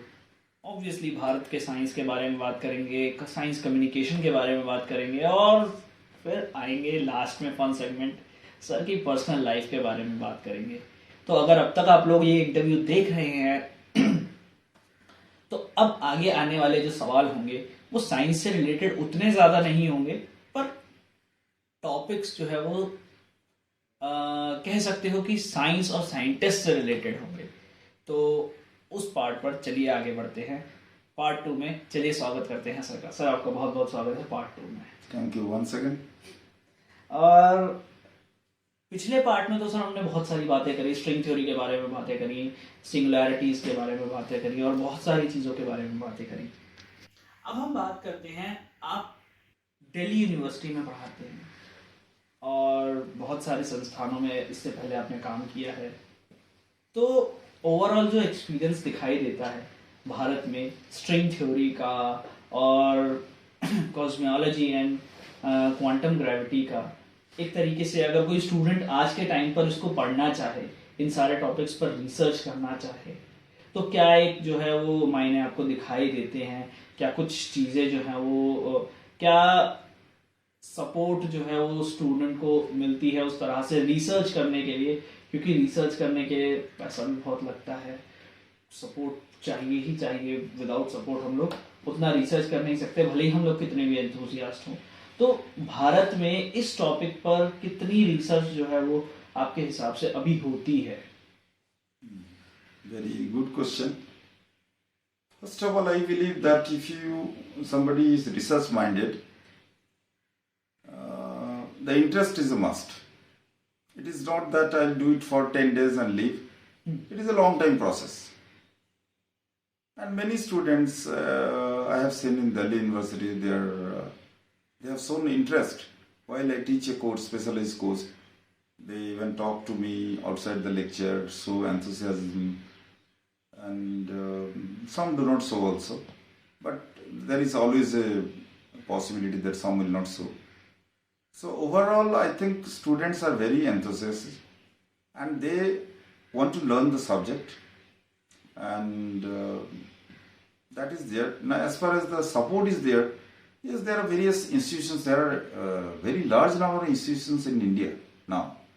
There are NISERS, there are ISERS, short names, and there are many IITs. There are many universities, central universities, state universities. Good people are everywhere. But there are certain process. You have to apply for admission, all online also. You have to check up with that web link and so on. Apply and qualify and get into it. It's not a very difficult thing. And once you are into the institution, then support is given. For example, in Delhi University, good amount of support is given. Also, you have a university fellowship also. So some students who do not qualify or do not have any other support, like CSI or UGC, they come and join through an interview, written an interview test. So support is very good, I would say. These days, support is very good. It is just the interest. If it is very serious interest, then students should come forward and join. Wherever possibility you are getting join, you get to know certain things. बीते 2 साल कैसे बीते हैं sir? जो lockdown लगा है और वो सबके लिए डिफिकल्ट था। कितना पढ़ाई मतलब एक तरीके से जो होता है स्टूडेंट्स लोग तो बताएंगे कि हाँ उनकी पढ़ाई पे बहुत ज़्यादा फर्क पड़ा है, कुछ इस तरीके की चीज़ें हैं कि उनके डाउट्स इस तरीके से क्लियर नहीं हो पाते उतना जितना क्लास में बैठ के Right. समझ आता था, उतना ऑनलाइन लेक्चर्स में समझ नहीं आता क्योंकि वहाँ पर सब बॉस हैं। क्योंकि ऑनलाइन लेक्चर्स है तो उसमें हर किसी के पास एक पावर है कि हम सब जानते हैं कि मैं किस बारे में बात कर रहा हूँ। बट स्टूडेंट्स के साथ साथ टीचर्स ने भी काफ़ी सफ़र किया है। तो कई बार ऐसा होता है कि टेक्नोलॉजी से हम लोग उतने ज़्यादा रूबरू नहीं होते, उतना ज़्यादा हम लोग वेबिनार्स में उतना ज़्यादा इतना फ्रीक्वेंट काम नहीं किया होता। तो क्या कुछ दिक्कतें जो है वो शुरुआत में आई थी आपको, आपके कॉलीग्स को कुछ दिक्कतें आई थी जब शिफ्ट करना पड़ा अचानक से क्लासरूम से उठाकर कंप्यूटर स्क्रीन्स पर सबको बिठा दिया गया जब? Yes, because all in a sudden this was not known. All in a sudden कुछ आता है तो सबको ही प्रॉब्लम फेस करना पड़ेगा. So we tried with various different thoughts. So it is all independent approach because nobody was prepared for to face such a problem. तो कोई phone लेके किया, कोई कुछ कंप्यूटर लेके किया, जैसे जितना हो सके. जैसे मैंने किया, मैं ब्लैक बोर्ड में ही पढ़ा रहा था, इससे पढ़ा रहा था. यहाँ जो मेरा कंप्यूटर है उसी को मैं पहले लैपटॉप किया, फोकस करके वही से दिया. तो जैसे लाइव क्लास चलता था वो ऑनलाइन है बट मैं यहाँ करता क्योंकि मुझे भी लाइव नहीं था. क्योंकि मैंने इससे पहले काफ़ी सारा कोशिश किया. इससे पहले मैं सीट पे लिख के फिर उसी को स्कैन करके फिर प्रोजेक्ट करके देता था. Now you see if you want to learn then you have to pay for it. Pay for it not money, you have to give at least quality time. जब सब कुछ आपको मिल जाता है ना वो नोट में ये करके. अभी टीचर ज़्यादा वर्कआउट किए क्योंकि अब कंप्यूटर में एक सेंटेंस बनाएंगे और मैथमेटिकल होता है उसमें कम से कम 10 मिनट टाइम तो लगेगा. Being an expert also 10 minute लगे क्योंकि थोड़ा छोटा बड़ा हो रहा सब एडजस्ट करना पड़ता है ना. ऐसे मान लीजिए 40 स्लाइड बनाएंगे, आपको तो पता ही होगा तो कितना टाइम लगता है. एंड फिर स्टूडेंट को क्या है ये उल्टा हो रहा है. वहाँ क्लास में जाकर थियोरेटिकल लेक्चर में यूज टू गिव लेक्चर, जैसे इसलिए मैंने ब्लैक बोर्ड स्टार्ट किया.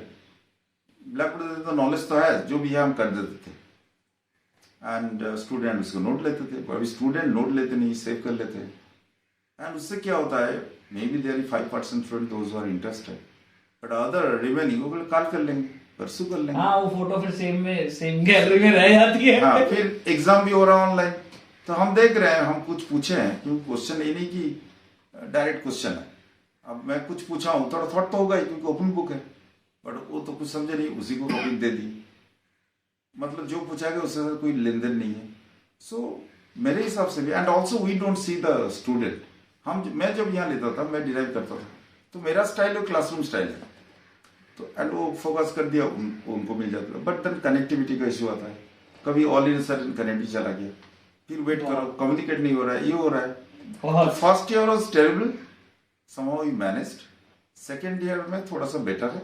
मैं जब लैब गया वहाँ पे देखिए यूनिवर्सिटी भी शायद प्रिपेयर्ड नहीं है इतना सब कुछ. ऑल इन सडन लैब तो बंद ही था बट लैब बंद, ज़्यादा स्टूडेंट हो गए इसलिए बंद था वो. बट हमारा 2 कलीग मिलकर हम लैब गए. जब हमारा टाइम है तो लैब असिस्टेंट भी खोल देते थे. फिर जो एक्सपेरिमेंट हम ही खुद किए करके कैमरा को खुद का कैमरा ऐसे को फिक्स किए करके जो देखिए ये देखिए समाओ ये तो लैब को कैसे करेंगे, लैब नहीं आएंगे तो कैसे करेंगे. हाँ, ये सबसे बड़ा सवाल है. तो लैब को हम जो फिजिक्स में तो एक्सपेरिमेंट, कोई फिजिक्स में, बायोलॉजी में कोई इंस्ट्रक्शन नहीं. लैब में भी थियोरी क्वेश्चन पूछ के भी ऐसे ही लैब चल रहा था. बट व्हाट वी डिड, हम लेक्चर दिए कैसे किया जाएगा एक्सपेरिमेंट को. We divided 3-4 people there. एक आदमी उसको लेक्चर दिए, दूसरे आदमी इसको डेमोन्स्ट्रेट किए, तीसरे आदमी कैमरा लेके किए, फिर शेयर किए डिस्कशन. सो कैमरा से जितना एक्सपेरिमेंट हमने किए तो हमारा लर्निंग ज़्यादा हो गया क्योंकि मैं लैब लेता नहीं था. इस बार लिया तो मैं ज़्यादा सीख लिया. मैं किया तो बाकी वो तो देखिए वो भी किए और डाटा ले लिए, नोट करो, उसको लेट किए, फिर ग्राफ प्लॉट करो, ये सब थियोरेटिकल कैलकुलेशन की. बट हैंड ऑन एक्सपेरिमेंट नहीं हो पाया. एंड ये तो हम किए, दूसरे लैब में कोई दूसरा तरीका है एंड सो रैंडम से हुआ, कुछ ना कुछ हुआ. But if you ask me whether you're satisfied, not at all satisfied. I want to see my students in front. वहाँ क्वेश्चन होता है, कुछ लाइव क्वेश्चन में आंसर देता हूँ, यहाँ भी क्वेश्चन होता है, पर कुछ स्टूडेंट तो उसको ऑन करके साथ निकल जाते हैं कहीं, फिर क्वेश्चन करो वो नहीं है।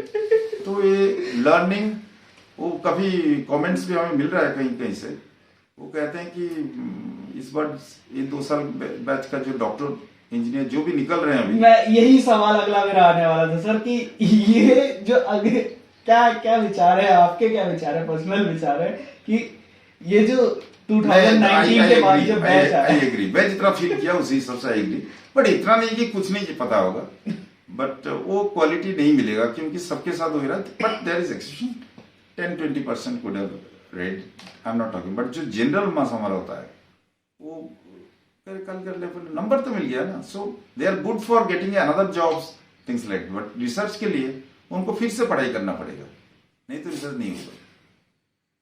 तो कुछ लोग यहाँ पर ज़रूर ध्यान देना चाहेंगे कि रिसर्च के लिए जो है वो इन 2 साल की पढ़ाई काम नहीं आएगी। तो एमएससी की डिग्रियां जो है वो ज़रा किताबों के साथ खोलें।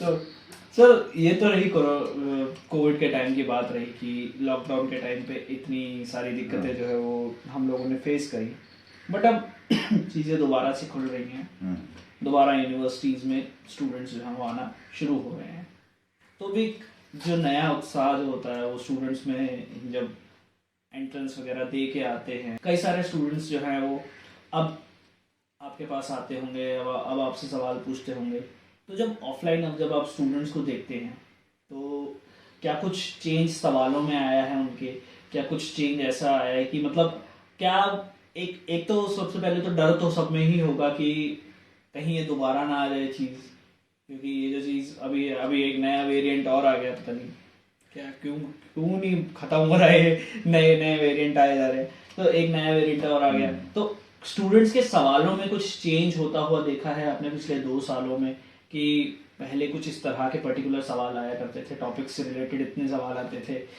जो करियर से रिलेटेड है वो इतने सवाल आते थे, क्या कुछ अब उनमें बदलाव आया है?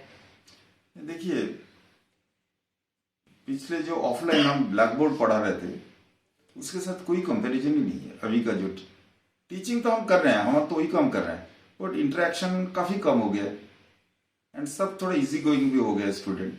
बट जो स्टूडेंट, कुछ स्टूडेंट है मेरे साथ प्रोजेक्ट भी किया, they are very very good.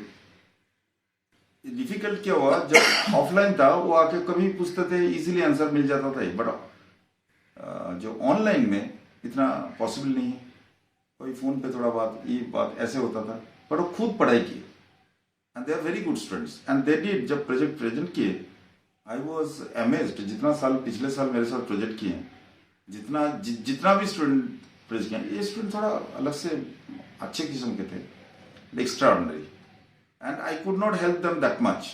जब ऑफलाइन होता तो मैं जितना हेल्प किया उतना नहीं किया, बट वो खुद ही पढ़े, सब कुछ किए एंड काफ़ी डीप लेवल गए।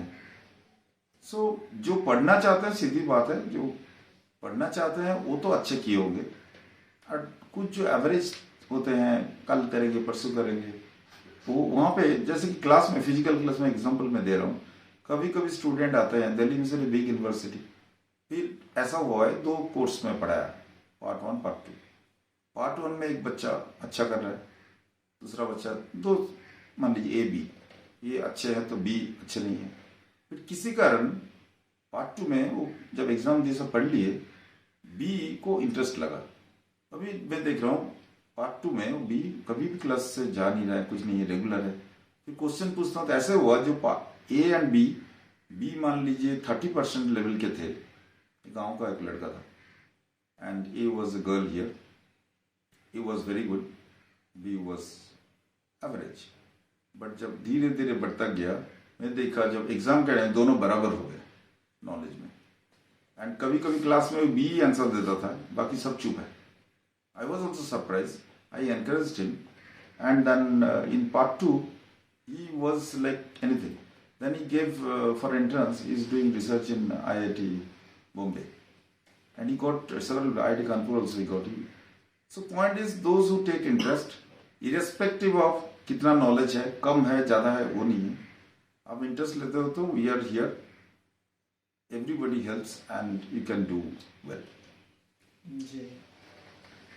तो स्टूडेंट्स की तो काफ़ी सारी बातें हो गई, और आपके कॉलीग्स के साथ अभी क्या कुछ विचार विमर्श होता है? क्या कुछ नए तरीके जो है वो ढूंढे जाते हैं पढ़ाने के? और अभी आपने बताया था कि लैब के एक्सपेरिमेंट्स जो है वो हाँ वो वो तो आपने किए। क्या कुछ कोर्स वगैरह डेवलप करने की कोई प्लानिंग हुई है कि कोई जैसे एच सी वर्मा सर हैं, वो कोर्स डेवलप करे हैं उन्होंने अभी 2-4 कोर्स डेवलप करे। क्या कुछ उस तरीके की प्लानिंग आप लोगों की? कोर्स तो चेंज होता रहता है, सिलेबस चेंज होते रहते हैं, सब फैकल्टी में पार्टिसिपेट करते हैं। फिर हमारा हो चुका है, 1 साल पहले ही हुआ है, 1 or 2 years बिफोर, तो वही चल रहा है। फिर रिवाइज जो होगा सब होगा। अभी प्रॉब्लम है कैसे लैब को कंडक्ट करे, कैसे थ्योरी, इस बारे में डिस्कशन होता रहता है।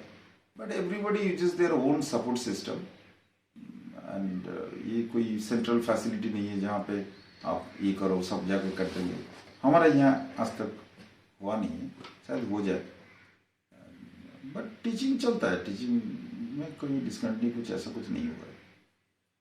अच्छा, कई सारे स्टूडेंट्स के कोई केसेस आपके पास आते होंगे कि जो लोग पूछते होंगे कि सर हम स्ट्रिंग थ्योरी में बहुत ज़्यादा इंटरेस्टेड हैं और हम लोग स्ट्रिंग थ्योरी पढ़ना चाहते हैं, तो स्ट्रिंग थ्योरी का फ्यूचर क्या है? मतलब इस तरीके से लोग पूछते होंगे कि सर क्या जॉब मिलेगी, क्या ये होगा? Very bright future, very very ये ब्राइट फ्यूचर। ये सवाल हर बार होते हैं। स्ट्रिंग थ्योरी का अगर हम लोग अगर आप कुछ बताना चाहें कि इंडिया में अगर आप रिसर्च करते हैं तो क्या कुछ अपॉर्चुनिटीज जो है वो स्टूडेंट्स को मिल सकती हैं? देखिए, I am a string theorist, definitely I support string theory. ये सपोर्ट इसलिए है कि लंबा टाइम से एसोसिएटेड हूँ एंड सब रियलिटी भी देखा हूँ। एक टाइम में जब मैं स्टूडेंट था, if you ask this question that time, लोग कहते थे, but I did not believe, but लोग कहते स्ट्रिंग थियरी मतलब, बिकॉज काफ़ी न्यू था। दैट इज कब मैं पीएचडी किया 90 में, 30 years से ज़्यादा पहले। तब टाइम में लोग कहते थे स्ट्रिंग थियरी से कुछ कमेंट्स ऐसे होता था, but gradually things have changed. You will find a large number of very bright intelligent people in India, even all over the world, working in string theory. It's a very challenging. जहाँ challenge होता है, जो intelligent bright student होते हैं वो challenge pickup करना चाहते हैं, फिर कुछ कर दिखाने का जो वहीं पे मिल सकता है, बिकॉज ये वो चैलेंज। बट डुएबल प्रॉब्लम है तो सब कुछ कर देंगे। सो चैलेंज होता है तो अच्छे अच्छे स्कॉलर आते हैं। इंडिया में काफ़ी सारा सेंटर है, हर जगह स्ट्रिंग थियरिस्ट है। IITs में, हर IIT में, TIFR Tata Institute of Fundamental Research Bombay में, फिर ICTS बना है बैंगलोर में, Indian Institute of Science, Institute of Physics Bhubaneswar, Harishchandra Research Institute Allahabad, Saha Institute of Nuclear Physics, ऐसे काफ़ी सारे IITs, IIT Kanpur, IIT Roorkee, Chennai, Mumbai, हर जगह है। यूनिवर्सिटी भी है। Everywhere you will find at least string theory. तो आप वही प्रोसेस में ज्वाइन कीजिए, कोई भी ज्वाइन करना चाहते हैं काम कर सकते हैं। एंड इसमें आप कह रहे हैं नौकरी, string, I believe string theory is a branch जहाँ पे आप काफ़ी मैथमेटिकल फिजिक्स करते हैं, काफ़ी सारा चीज़ सीखने को मिलता है। So I see that the person having string theory और theoretical physics can teach a very large number of courses in university, IITs and so on. जब आप कोर्स पढ़ा पाएंगे तो आपको क्यों नहीं लेंगे? रिसर्च पे अच्छा होना चाहिए। स्कोप मेरे हिसाब से है, दूसरे सब्जेक्ट के हिसाब से काफी ज्यादा है। जी सर, आप अशोक सेन सर से मिले हैं? हाँ। तो कैसा आपके, मतलब जब आपकी मुलाकात हुई तो कैसा काम किया है आपने उनके साथ? काम तो नहीं किया, डिस्कशंस कभी किए, पेपर नहीं है।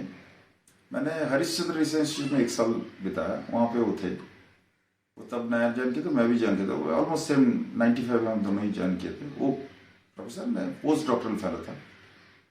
तो वो मैं भुवनेश्वर इंस्टीट्यूट ऑफ फिजिक्स से PhD किया हूँ, वो वहाँ आते रहते थे, काफ़ी टाइम आए, काफ़ी कॉन्फ्रेंस होता है। स्ट्रिंग थ्योरी काफ़ी वाइब्रेंट एटमोसफेयर है, काफ़ी अच्छा था, सबसे सब स्ट्रिंग्स से मिलते रहते हैं।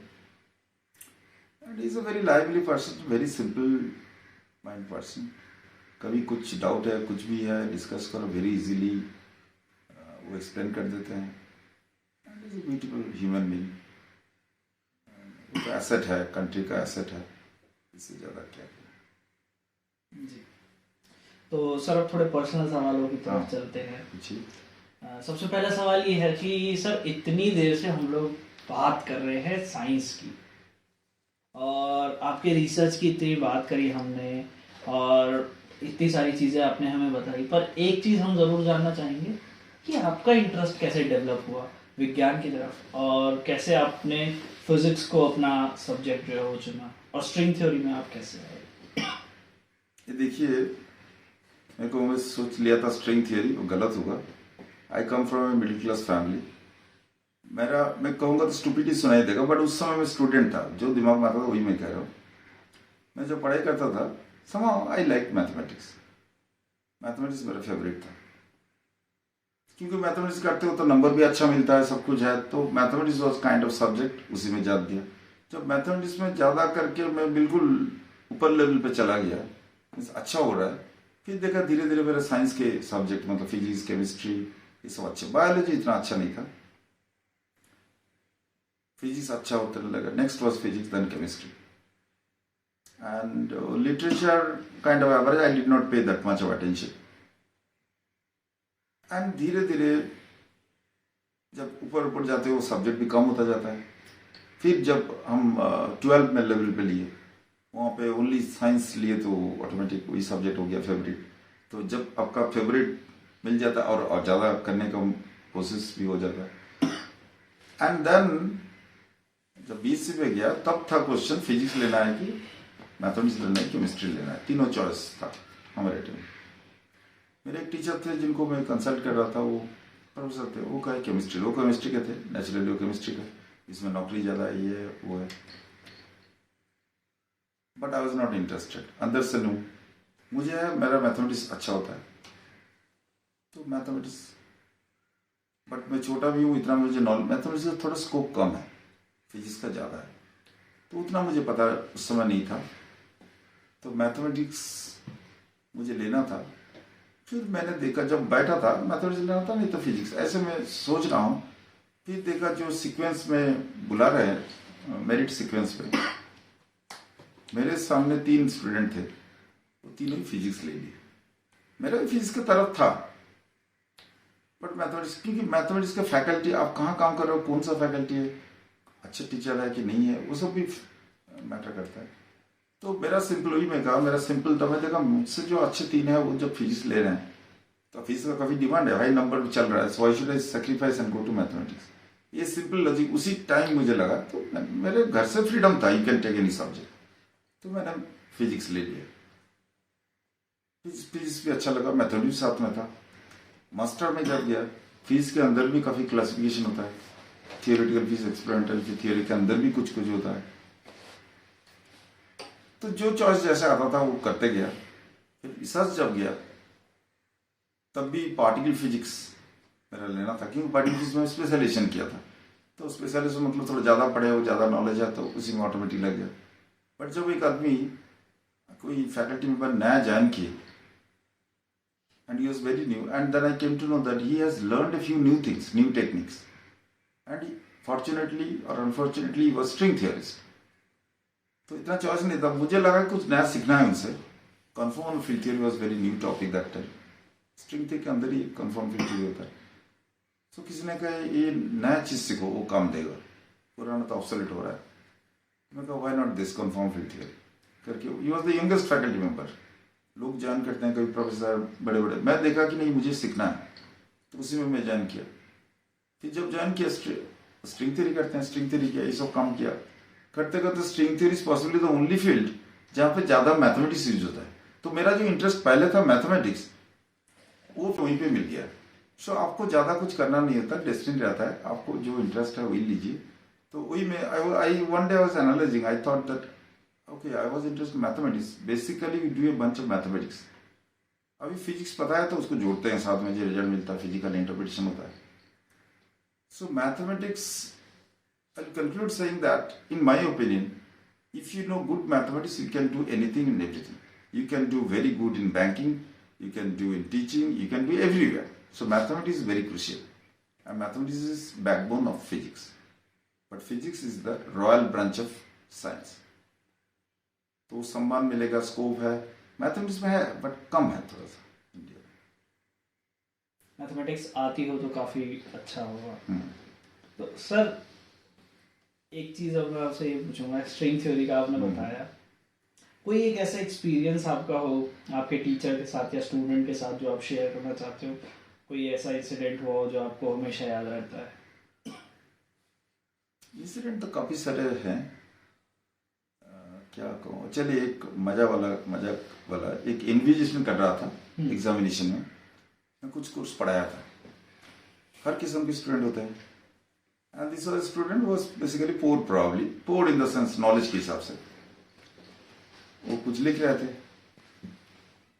फिर मुझे आई वॉज इन्विजिलेटिंग, मेरे ही पेपर चल रहा था, फिर मुझे बुलाया क्योंकि टीचर है तो ज़्यादा थोड़ा कुछ ना कुछ हिंट मिल जाएगा करके गए, तो मुझे जितना पूछते हैं उतना ही मैं कहता हूँ but not answer means technically जो। फिर सर मुझे कहा सर ये देखिए, मैंने कॉपी मुझे देखना नहीं है, आप क्या पूछना चाहते हो पूछो क्वेश्चन से। फिर कहा अच्छा सर ये वाला क्वेश्चन देखिए, मैं देख लिया question, that was my question से, आपने जो पहला क्लास में पढ़ाए थे वो तो डाल दिया, और दूसरा तीसरा भी डालना है क्या? अभी पहला क्या पढ़ाया था, दूसरा क्या, मुझे भी पता नहीं। आई जस्ट स्माइल्ड, मैं कहा दूसरा तीसरा क्यों, चौथा पहुंच, जो भी चाहे आप डालो, अब क्या कर सकते हैं, पढ़ो क्वेश्चन को फिर उसी हिसाब से दो। So this was very, I shared this with many, मतलब इतना दिमाग कुछ नहीं, कुछ एक दो डाल दिए, फिर कह रहे दूसरा भी तीसरा भी, वो टॉपिक का नाम ले नहीं रहे, so very far from the subject. मतलब ये है कि उस दिन जो पढ़ाया था वो लिख दो सर, मार्क्स मिल जाएंगे क्या? वो वाले कहानी चल रही है। कोई शैतानी सर आपने जो करी हो बचपन में जिसके बारे में आप जो है कभी सोचते हैं तो आपको भी मजा आता है कि कुछ एक खुराफात शैतानी सभी करते हैं, और साइंस के हो आप तो मैं तो ये हमेशा एक्सपेक्ट करता हूँ कि कुछ ना कुछ ऐसी खुराफात करी होगी जिसके लिए जो है मार पड़ती है, क्योंकि हम लोग साइंस के हैं तो थोड़ा ज्यादा एक्सपेरिमेंटल दिमाग लगाते हैं और फिर कुछ ना कुछ बढ़िया नुकसान करते हैं। कुछ ऐसा हो? एक दिमाग में आया जब मैं हॉस्टल में था, मास्टर कोर्स कर रहा था फिजिक्स, तो काफी डिफरेंट काइंड ऑफ स्टूडेंट्स थे, कुछ स्टूडेंट का कॉन्फिडेंस ज्यादा होता है, कुछ स्टूडेंट का थोड़ा कम होता है। I recall one of my friend, हम दोनों एक रूम शेयर करते थे, the other person was also very good in physics, तो वो भी मजाक भी ऐसे बनाते थे, means jokes is part of life, तो वो भी करते थे, वो ज़्यादा करते थे, मैं कम करता था। अभी हम एक साथ जब हॉस्टल में खाना खाने जाते थे, जितना हमारा दोस्त है फिजिक्स का, मैथमेटिक्स का, केमिस्ट्री, जो भी कॉरिडोर में सब बुला के मतलब एक साथ जाते थे, एक साथ खाना खा के आते थे। तो एक बार इनको जो जिनके नाम ले नहीं रहा हूँ, वो हम कहे, वो भी जाता था, एक दिन गए तो कहे अरे एग्जाम आ गया ना, मैं तो ये को कर रहा हूँ, थोड़ा सा कॉन्फिडेंस लैक करता है मेरे हिसाब से, तो कहा अरे आपने ये पढ़ लिए, एक कुछ मैथमेटिकल फिजिक्स का कुछ टॉपिक, उसी में काफ़ी सारे फंक्शंस होते हैं, बेसल फंक्शन, हर्माइट पोलिनोमियल, ऐसे काफ़ी सारे होते हैं, वो कम से कम 8-10 होते हैं, बट नॉर्मली सबका एक सिलेक्शन रहता है, सब वही 4-5-6 तक करके जाते हैं। तो वो पूछा, तो मेरे जो फ्रेंड थे वो कहे अरे तुझे पता नहीं, ये तो सब कुछ पढ़ेगा, नहीं फिर भी, वो कहा जो सबसे जो एंड लेस पॉसिबिलिटी है क्वेश्चन आने का वो नाम ले लिया, लॉगर पोलिनोमियल। मैंने तो छोड़ दिया, अपने ऐसे कैसे ये वाला आने वाला है, तो मुझे कहा, तो मैं एक मजा चल रहा है तो मैंने हाँ मिला दिया, हाँ कब नहीं, मैं कहा ये, फिर वो जोड़ा, नॉट ओनली दैट, ये सर के पास गया था, सर भी ऐसे कुछ हिंट दे रहे थे, इसको पढ़ो, अरे गया था मैं वहाँ पे, थोड़ा मजा के लिए हाँ कर दिया, तो फिर हम डिनर पे चले गए। फिर नेक्स्ट डे जब लंच पे जा रहे हैं, वो उसी को रट्टा लगा रहा है, एंड थोड़ा डिफिकल्ट भी हो, तो मुझे फिर हम बाहर निकले, रही दूसरा छोड़ दिया, इसी को ही पढ़ना है, वो तो बिल्कुल ऐसे कॉमन सेंस भी आएगा नहीं शायद। फिर मैं मजाक करते गए, शायद वो आ भी जाए, फिर हम उल्टा पड़ जाएंगे, वो ही कर लेगा, ऐसा मजा चल रहा। फिर जाकर हम कहे नहीं वो मजाक था, डोंट लिसन। तो फिर आप लोग सोच रहे हो, मतलब वो उल्टा सोचा, छोड़ नहीं रहा है, उसी को जा रहा है, उसी के जा। अब मजाक कर रहे हो? हाँ, अब मजाक कर रहे थे, ऐसे चला तो फिर हम सीरियस हो गए, हम कह रहे नहीं, he is going to ruin his paper. हमें ऐसा लगा, फिर जाके उनको समझाया, फिर 2-4 और भी लेके गए थे, समझाने के बाद वो थोड़ा रिलैक्स हो। तो ऐसे होता रहता है। बढ़िया बढ़िया, काफी मजेदार किस्सा था सर। मूवीज देखते हैं सर आप? पहले काफी देखता था, अभी हाँ कम हो गया। तो मतलब किस तरह की मूवीज देखते हैं? हिंदी मूवीज चलता है, मैं बंगाली हूँ, बंगाली का भी कुछ देखता हूँ, बांग्ला सिनेमा। जैसे टीवी पे जो आता है, इतना मतलब आपको कुछ ऐसा हार्ड एंड फास्ट नहीं है कि ये नहीं, वो कम हो गया, पहले था। पहले किस तरह की मूवीज में इंटरेस्ट था? जो हिंदी मूवीज जो होता है, हॉल में जॉनर डिफाइन कीजिए ना। सब कुछ, थ्रिलर भी लगता है, रोमांटिक भी लगता है, सब कुछ। जैसे ओके चलिए मैं ऐसे कह देता हूँ, जो आमिर खान का जो मूवीज है, वो मुझे सबसे ज्यादा पसंद है। थोड़ा सा अलग हटके जो है, उनका क्या नाम है, वो जो एक टूरिस्ट गाइड थे, फिर टेररिस्ट बन गए, क्या था, फाना। उस प्रकार का जो थोड़ा ऑल इन सडन चेंज हो जाता है, कुछ चीज अनएक्सपेक्टेड है, अब देखोगे ये होने वाला है, उससे क्यूरियोसिटी नहीं बनता है। तो एनीवे ब्रॉडली सही, आमिर खान का लगान और आप 3 इडियट्स से काफी सीखने को मिलता है, completely that is a brilliant idea. And जो भी काफी सारा मूवीज, तारे जमीन पर। सर बहुत मजा आया। अभी तो बहुत सारे सवाल है जो नहीं पूछे मैंने, और बहुत सारे सवाल है जो भी पूछना बाकी है, पर अभी आज के लिए हमारी बातचीत को यहीं पर रोकेंगे। और एक एडवाइस अगर आप स्टूडेंट्स को देना चाहें इस समय पर, जो पढ़ाई कर रहे हैं, जो भी यूनिवर्सिटीज़ में गए हैं, जो अभी नए नए 11वीं में गए हैं, उन लोगों को अगर आप कुछ एडवाइस देना चाहें तो ज़रूर सर। एडवाइस यही रहेगा कि आप सोच समझ के पढ़िए, अंदर जाइए, सरफेस में मत रहिए, प्रैक्टिस कीजिए काफ़ी। किसी भी चीज़ डिफिकल्ट लगता है तो उसको प्रैक्टिस कीजिए, लिखिए, रिपीट कीजिए, देख के लिखिए, फिर ना देख के लिखिए, समझिए, and that will take you to a high position in long run. Shortcut करेंगे तो आज खुशी मिलेगा, कल नहीं मिलने वाला। हार्ड वर्क कीजिए, जैसे कि मैं बताया, काफ़ी ऑर्डिनरी स्टूडेंट बट फोकस किए हैं, काफ़ी ऊपर तक गए हैं। जो हार्ड वर्क करता है उन्हीं को रिजल्ट मिलता है। जी okay, thank you very much sir podcast पर आने के लिए, और इतनी सारी इन्फॉर्मेशन जो है वो हम लोगों ने आपसे ली, और इतने कम समय में इतना कुछ एक्सप्लेन कर देना, ये भी बहुत ही बड़ी बात है, और काफ़ी मज़ा आया आपके साथ बात कर। Thank you. Thank you.